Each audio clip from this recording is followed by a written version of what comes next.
सुप्रभात बच्चों। आज की कक्षा में हम लोग अभ्यास 4 का प्रारंभ करेंगे। ठीक है ना। यह अभ्यास 4 में बेटा बहुत ध्यान देने वाली चीज़ है कि इसमें आप लोगों को एक नई चीज़ जानने, समझने, सीखने का अवसर मिला है। वो क्या है? अलंकार। अलंकार हम लोगों ने पिछली कक्षा में मात्र आंशिक रूप में पढ़ा है, याद होगा आप लोगों को, जिसमें मात्र एक अनुप्रास अलंकार था, है ना। लेकिन इसमें आप लोगों को 8 अलंकार पढ़ना है। बाकी जो भी हो, इस अभ्यास में हम लोगों को अनुप्रास, उपमा, रूपक और मानवीकरण 4 अलंकारों के बारे में पढ़ना, जानना, समझना है। ठीक है ना। अब ये सबसे पहले हम लोग विचार कर लें कि ये अलंकार है क्या। ठीक है ना। आपकी पुस्तक के अनुसार दिया गया है ना, अलंकार 2 शब्दों के योग, शब्दों अलम तथा कार के योग से बनता है। अलम का अर्थ है भूषण तथा कार का अर्थ है करने वाला। जिस प्रकार आभूषण स्त्रियों के सौंदर्य में वृद्धि करती है, उसी प्रकार कवि अपनी रचनाओं में अलंकारों के माध्यम से सौंदर्य उत्पन्न करते हैं। अर्थात जिस साधन से काव्य के सौंदर्य में वृद्धि होती है उसे अलंकार कहते हैं, है ना। ये आपके किताब की भाषा हुई, समझ में आई।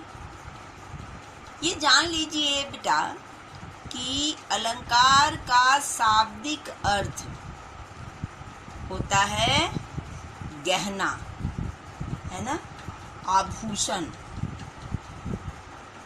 तो ये बहुत ही सरल शब्दों में, वाक्यों में मैं आप लोगों को बताना चाह रही हूँ। तो आप सभी लोग इस चीज़ से परिचित होंगे कि आभूषण किस लिए पहना जाता है। घर के अंदर आप लोग देखते होंगे ना, माताओं को या जो भी स्त्रियों को, तो ये किस लिए पहना जाता है? सुंदरता बढ़ाने के लिए, है ना। उसी तरह से काव्य में अलंकारों का प्रयोग काव्य की शोभा बढ़ाने के लिए किया जाता है। समझ में आया? या यूं कहें कि काव्य शरीर अर्थात भाषा को शब्दार्थ से सुसज्जित बनाने के लिए चमत्कारपूर्ण मनोरंजक ढंग को अलंकार कहते हैं। समझ में आ गई? क्लियर? अब चलिए हम लोग इस अलंकार पे विचार करते हैं।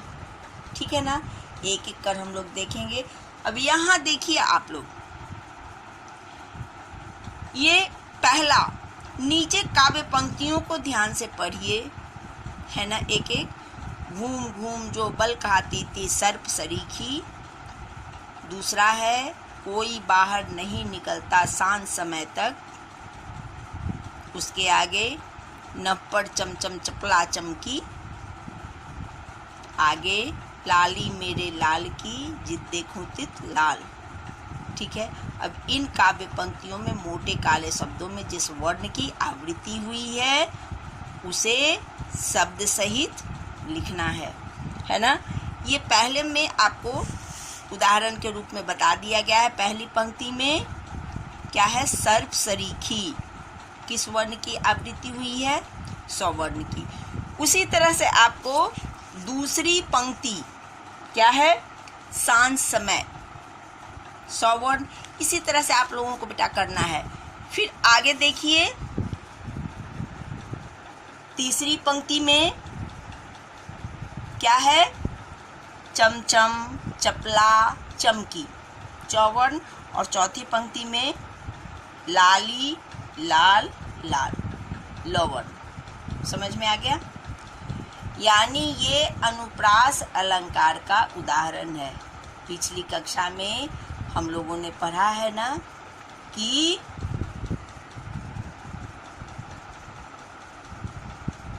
देखिए, जहाँ एक वर्ण को एक से अधिक बार आवृत्ति होती है वहाँ अनुप्रास अलंकार होता है ना। अब यहाँ ये आपको कुछ उदाहरण दिया गया है, ठीक है ना। तरिणी तनुजा तटतमाल तरुवर बहु छाए। इस पंक्ति में तो एकल उद्धरण चिन्ह में लिखिएगा। वर्ण की आवृत्ति के कारण अनुप्रास अलंकार है। इसी तरह मधुर मधुर मुस्कान मनोहर मनुज वेश का उजियाला। इसमें मधुर मुस्कान मनोहर मनुज में मौ वर्ण की आवृत्ति के कारण अनुप्रास अलंकार है, ठीक है। उसके बाद देखिए, देखी सुदामा की दीन दशा करुणा करी के करुणानिधि रोए, है ना। देखी दीन दया में दौवन और करुणा करी के करुणानिधि में कौवर्ण की आवृत्ति के कारण अनुप्रास अलंकार है।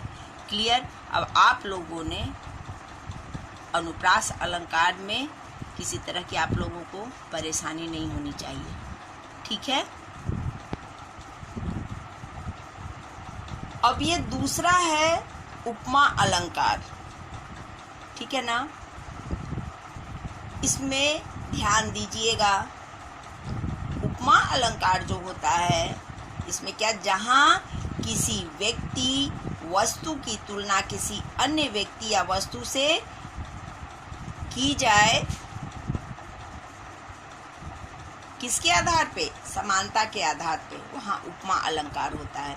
ये उपमा में ध्यान देने वाली बात है बेटा, इसमें ये 4 अंग होते हैं। क्या, उपमेय, उपमान, समान धर्म और वाचक, ठीक है ना। इसमें सादृश्य स्थापना अर्थात समानता दिखाने के लिए होता है।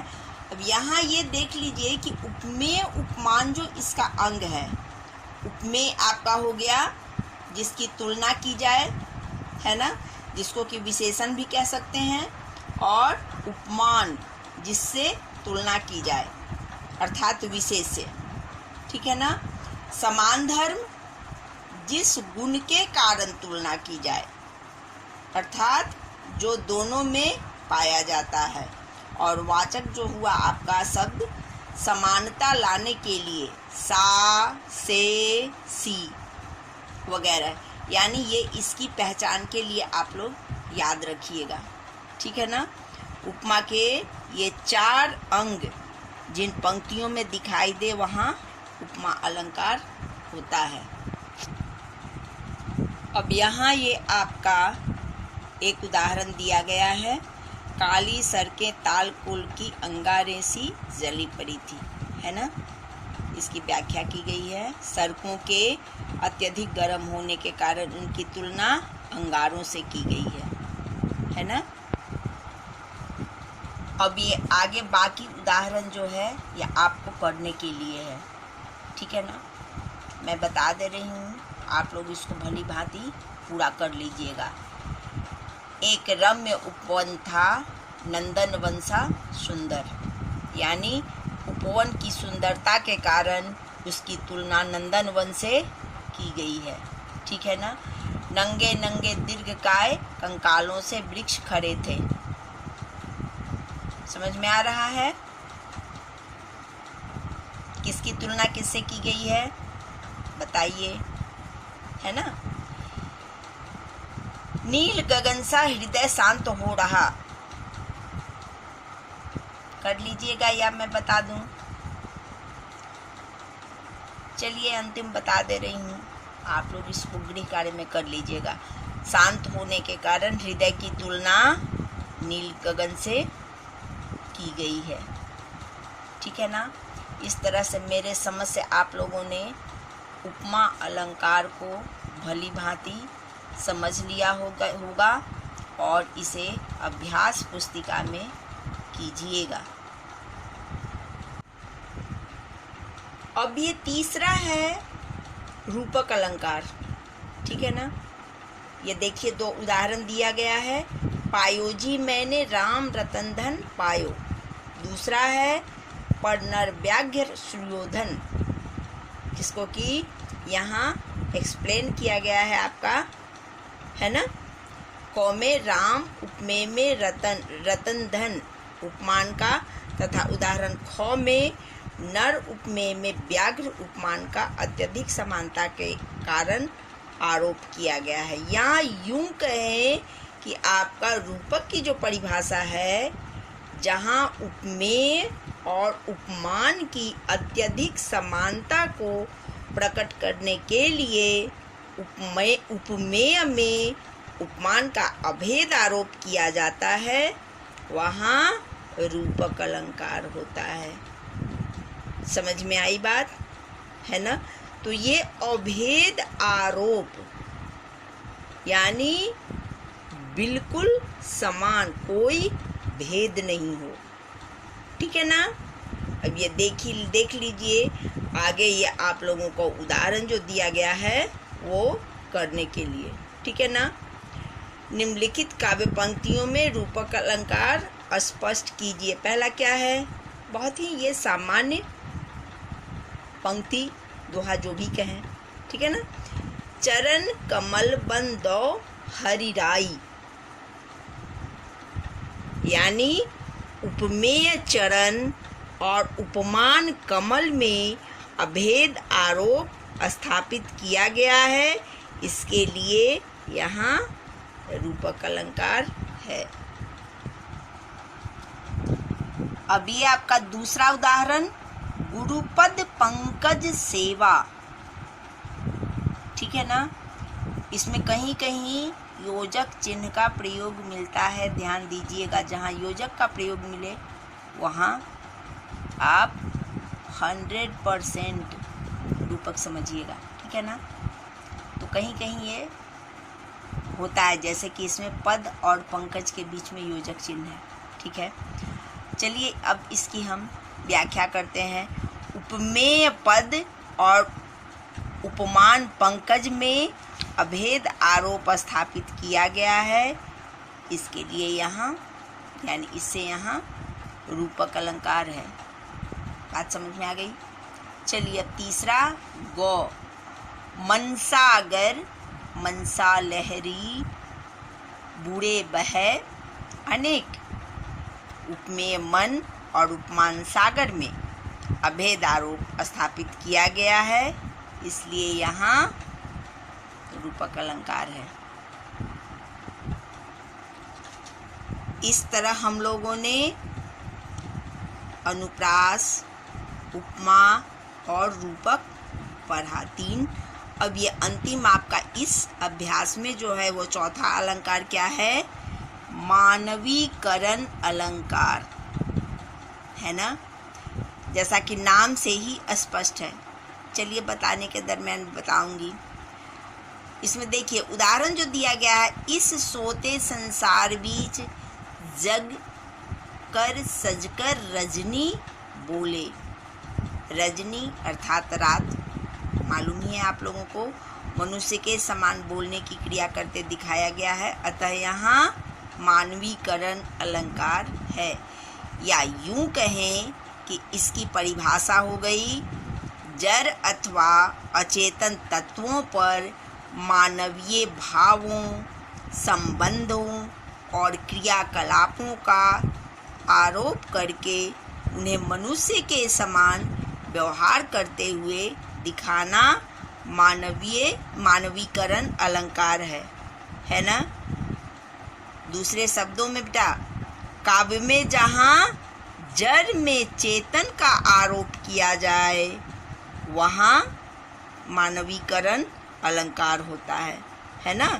मानवीय क्रियाकलाप करते हुए जहाँ दिखाया जाता है, यानी जड़ में चेतन मनुष्य के समान जहाँ ये देखने को मिले वहाँ मानवीकरण अलंकार होता है। अब चलिए हम उदाहरण के पर विचार करते हैं। को इसका कलियां दरवाजे खोल खोल जब झुरमुट में मुस्काती है, अर्थात कलियों को मानव की तरह दरवाज़ा खोलने और मुस्काने का वर्णन किया गया है ना।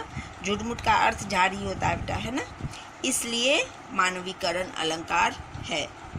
ख में जगी वनस्पतियाँ अलसाई, मुख धोती शीतल जल से बिल्कुल स्पष्ट ये दिख रहा है ना, इसलिए आप लोगों को दिक्कत नहीं होनी चाहिए।